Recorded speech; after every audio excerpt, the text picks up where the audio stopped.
ताई असां ताल जी बकाए न त असांजो त साह ई निकिरी वियो। कुछ कोन थियो आहे, मामूली ज़ख़म, गोली जिस्म खे छुई करे निकिरी वई आहे। केरु आहे बाबा साईं जेको तव्हांखे मारण थो चाहे? बाबा हू मूंखे मारण नथा चाहिनि, बल्कि ड्रेजाइण चाहिनि था। आख़िर उहो चाहिनि छा था? चाकर ख़ाने जी आज़ादी। बाबा पोइ उनखे आज़ाद करे छॾियो। अमां जेकॾहिं चाकर ख़ान मुंहिंजे क़ैद में ज़िंदा हुजे हा त मां ज़रूरु हुनखे आज़ाद कयां हा, पर हुनजा त अडाई गरी विया। छा बाबा त सच में चाकर खान खे मारे छॾियो?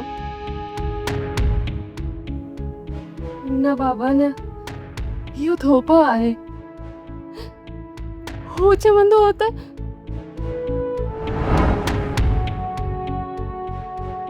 कोमल तू हाराए चुकी आहे। तू मुंहिंजी मोहब्बत जे हथां हाराए चुकी आहे, पर तू कॾहिं बि मुंहिंजी मोहब्बत जो इज़हार कोन कंदी, छो त तू ज़िद्दी आहे। नंढपण खां वठी तोखे हार पसंदि न आहे। हाणे उन ई ज़िद जे हथां मजबूर थी तू मूंखे माराए छॾींदी ऐं पोइ पंहिंजी फतह जो ऐलान कंदी, पर असल में उहा तुंहिंजी शिकस्त हूंदी कोन। हू नथो मरी सघे, तव्हां मूंखे नथा मारे सघो। उनजी मौत मुंहिंजी शिकस्त आहे। हू नथो मरी सघे, तव्हां नथा मारे सघो, था मरी सघे।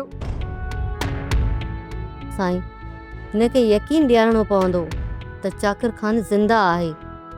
हुनजी मौत जो ॿुधी हीअ त पंहिंजा होश हवास विञाए वेहंदी। मूंखे त इहो बि ख़ौफ़ आहे त किथे डिप्रेशन जो शिकार थी ख़ुदकुशी न करे विझे। राणी तू कोमल खे संभाल, अॻिते मां बि ख़्यालु कंदुसि त हिते कंहिंजे बि मौत जो ज़िक्र न थिए। ख़ासि करे त चाकर ख़ान जे मौत जो ज़िक्र त कॾहिं बि न थियणु घुरिजे।